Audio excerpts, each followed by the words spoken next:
What happens when an ordinary tired afternoon at a small countryside farm slowly turns into one of those quiet, simple evenings that the heart remembers for years afterwards? In today's gentle countryside story, Tu Tien walks the long village road home from the small market, while Jack, returning early from a heavy day at his company office, decides to wade down into the shallow pond at the edge of the lotus garden to catch a few fish for dinner. Through the soft sounds of his hands moving in the muddy water, the quiet way she meets him with a cup of cold sugarcane juice, and the warm, fragrant evening of grilling and smoking the day's catch together over a glowing charcoal stove, the two of them share the kind of slow countryside happiness that no money can ever buy. What begins as an empty market basket and a worn pair of work clothes soon becomes the kind of evening that quietly reminds them why they fell in love with this simple life in the first place. The bright morning sun was already warm across the small wooden garden as Tu Tien finished planting the last row of long beans in the soft, dark soil beside the kitchen. She had been working in the garden since dawn, her wide bamboo hat pulled low over her face, her cotton sleeves rolled up to her elbows, her hands gently pressing 3 seeds at a time into each small dug hole. Around her, the rows of water spinach she had planted the week before were already showing their first soft green shoots.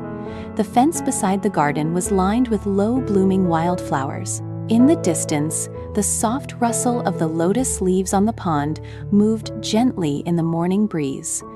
They were not wealthy people, and they had never imagined themselves becoming wealthy people. The small farm she and Jack had been building together for the past 2 years was simple and theirs: a wooden home filled with morning light, a calm green garden filled with vegetables and herbs, a shallow pond at the back where fish moved slowly under floating lotus leaves, and 3 loyal dogs who watched over the gate every morning before the sun was fully up.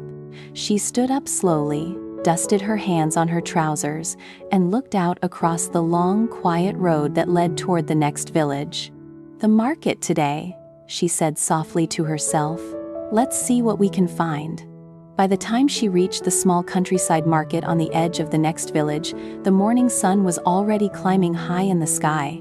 She walked slowly between the simple stalls of vegetables, fruit, and dried goods, her bamboo basket light over her arm. She greeted the older women who knew her by name. She asked one of them softly whether anyone had brought a harvest worth buying that day. "The weather has been too hot, the older woman said gently. "Nothing big this morning, maybe tomorrow." Tu Tien smiled and nodded. She thought to herself quietly that perhaps tomorrow she would go up to the bamboo forest behind the small hill and look for bamboo shoots instead. Some days the market was full, some days it was empty. The countryside had its own rhythm, and the only thing to do was to listen to it. She was just turning to walk back home when her phone buzzed softly in her pocket. Jack's name appeared on the small lit screen. "Anne," she said warmly into the phone. "Tu Tien. Where are you, I went out to the market. Anne, are you home already? I came home early today. I'm at the farm now. The meeting at the office finished sooner than I thought." She smiled, the kind of small, soft smile that only countryside women understand. The kind that comes when a long, tired day has just been quietly brightened by the voice of the person they love most. "I'm on my way home now, Anne," she said softly. "Tu Tien, this morning you said there were fish in the lower pond. Once I change my clothes, I'm going down to see if I can catch a few for dinner." She laughed gently. "Yes, Anne. Please be careful. The bank is slippery." "I'll be careful, Take your time walking home." She slipped the phone back into her pocket. The afternoon was warm, and the sky overhead was beginning to gather the soft, pale gray of a possible evening rain. She walked slowly along the dusty village road, her empty basket light on her arm. Halfway home, she stopped at a small sugarcane stall by the side of the road. The man at the stall, who had grown his own sugarcane just behind his small house, pressed 2 fresh cups of cold sugarcane juice while she waited. "For you and your husband, Em?" he asked with a small kind smile. "Yes, Anne, for both of us." She paid him 20,000 dong and walked the rest of the way home with the 2 cold cups balanced carefully in her hand. By the time she reached the wooden gate of the farm, the sky overhead was beginning to feel slightly heavier with the soft promise of evening rain. She walked through the gate, past the calm lotus pond, and down the small path toward the lower pond at the edge of the garden. As she came around the bend in the path, she stopped and smiled. Jack was already in the pond. He had rolled his trousers up to his knees and waded into the shallow water. His shirt was already lightly streaked with mud. He was bending carefully over the surface, his hands moving slowly under the water in the patient, careful way of a man who had not caught fish in a long time but was remembering how. Behind him on the small bank sat a worn bamboo gui, the kind of woven basket countryside men used for carrying their catch home. "Anne," she called softly. He looked up. He smiled the small warm smile he only ever gave her. "Em, you're back. Be careful, The bank is slippery. It's slippery in here too, but there are so many fish. I did not think there would be this many." She walked carefully down to the edge of the pond. She set the 2 cold cups of sugarcane juice gently on a small, flat stone beside the bank. She watched him for a moment with a quiet, warm pride. He had not changed out of all his city clothes yet, only his shirt and trousers. His hair was still combed the careful, neat way he combed it for the office. And here he was, standing knee-deep in their own small countryside pond, catching fish for her dinner with his own bare hands. "Let me help, she said gently. She began to step toward the bank. "No, Em, stay up there. You just came back from a long walk. Rest, Em. It's not heavy. Anne, stay up there. Please, drink the sugarcane juice. I'll be quick." She smiled and sat down softly on the small, flat stone beside the cups. She watched him patiently for the next 20 minutes as he caught fish after fish, holding each one up briefly for her to see. The smaller fish he let go gently back into the water. The larger fish he placed carefully into the bamboo basket on the bank. "Anne, that one is so big," she called out softly when he held up the largest one. Jack laughed quietly. The afternoon light caught the side of his face as he stood in the muddy water with the big fish gleaming in his hand. He looked, for that quiet moment, like the happiest man in the whole village. By the time he finally climbed out of the pond, his trousers and shirt were completely streaked with mud, but the bamboo basket beside him was full. 5 large fish, 3 smaller ones, enough for dinner, enough to dry over the charcoal stove, enough for many more meals through the coming week. "Anne," she said softly, reaching out her hand to help him up the slippery bank. "You worked all day at the office and now you are covered in mud." "I haven't done this in years, Em," he said quietly, taking her hand and climbing carefully up. "I forgot how peaceful it is." She handed him one of the cold cups of sugarcane juice. He took it gratefully. He drank slowly. She watched him drink. "It's sweet, Em," he said softly. "I bought it on the way home, Anne. I wasn't expecting you to be home so early." He smiled. He handed the empty cup back to her. The two of them walked slowly together up the small path back toward the wooden farmhouse, the bamboo basket of fish swinging gently between them, the lotus pond glowing softly behind them in the afternoon light. Back at the wooden farmhouse, Jack carefully poured all the fish from the bamboo basket into a wide ceramic basin in the back kitchen. The fish were beautiful. Their scales caught the late afternoon light through the open kitchen window. Tu Tien stood beside him quietly, looking down at the catch. "Anne, why don't you go take a bath? You've been in the mud for 2 hours.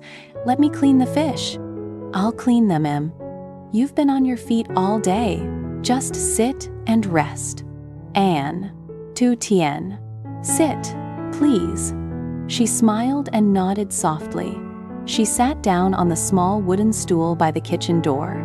She watched him roll up his sleeves a little higher and begin to clean the fish carefully, one by one, with the calm, patient hands of a man who knew how to work with his hands, no matter how many years he had spent at office desks. After a moment, she stood up softly and walked outside to the small charcoal stove beside the kitchen. She arranged a small pile of dry wood inside the stove. She lit it carefully. The flames caught slowly. Soon the warm, fragrant smoke of new charcoal was drifting gently across the backyard. The three dogs, Vang, Miu, and Ki, came over one by one and sat down quietly in a soft row beside the stove, watching with calm, patient interest. "It's been a long time since we cooked outside, Anne," she called gently into the kitchen. "Yes, Jack answered warmly from inside. "Tonight we cook outside."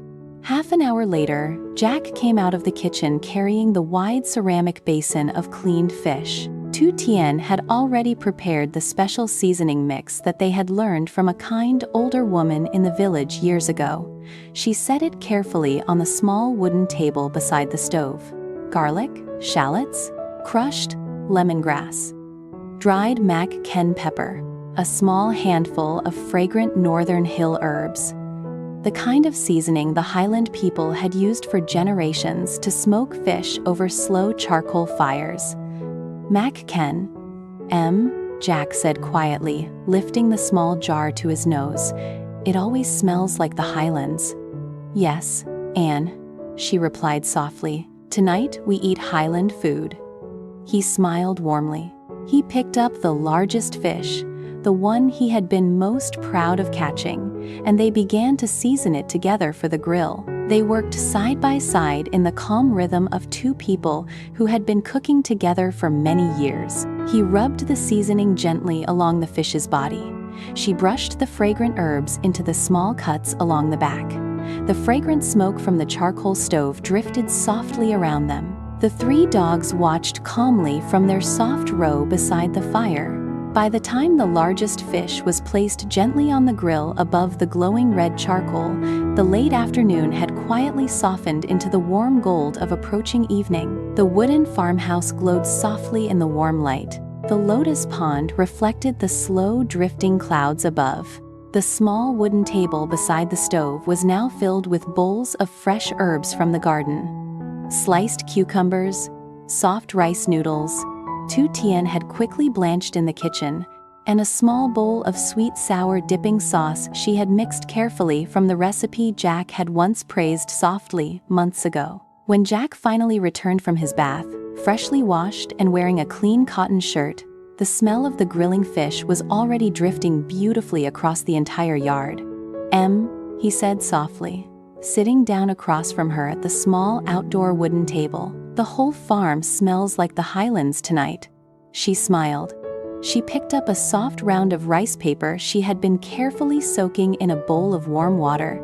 She placed a small piece of the freshly grilled fish into the center. She added a small handful of fresh herbs, a slice of cucumber, a few strands of rice noodle. She folded it carefully into a small soft roll. She handed it gently to him. "Eat this first, Anne," she said softly. He took it. He bit into it carefully. His eyes softened. He said quietly. "It's perfect. The sauce is exactly the way I like it." "I remembered, Anne," she said softly, "from the time you praised it months ago." He smiled at her warmly. She did not say anything else. She simply began to roll another one for herself, watching him eat across the small wooden table in the warm gold of the countryside evening. For a long, quiet moment, the two of them ate together without speaking. The charcoal stove glowed warmly beside them. The four remaining fish, the ones they would dry over slow smoke through the evening, were now hanging carefully on a small bamboo rack above the smoke, slowly turning golden brown. The dogs lay peacefully nearby, The first soft cicadas of the evening began their slow song in the old mango tree beside the yard. Some dreams are not built quickly, they are quietly cooked, season after season, until one day the simplest evening becomes the kind of evening that a heart will remember for the rest of its life. After they had eaten, the two of them sat together on the small wooden bench beside the stove. Jack added a few more sticks of dry wood to keep the smoke gentle. The 4 hanging fish would smoke slowly through the rest of the evening and into the early night. By morning, they would be perfectly dry, perfectly fragrant, ready to be stored in the small clay jar by the kitchen for the coming weeks. Highland food, prepared by their own hands, in their own quiet farm, for the coming days ahead. "Anne," Tu Tien said softly after a long, peaceful moment. "Yes, Em. Thank you for catching the fish today."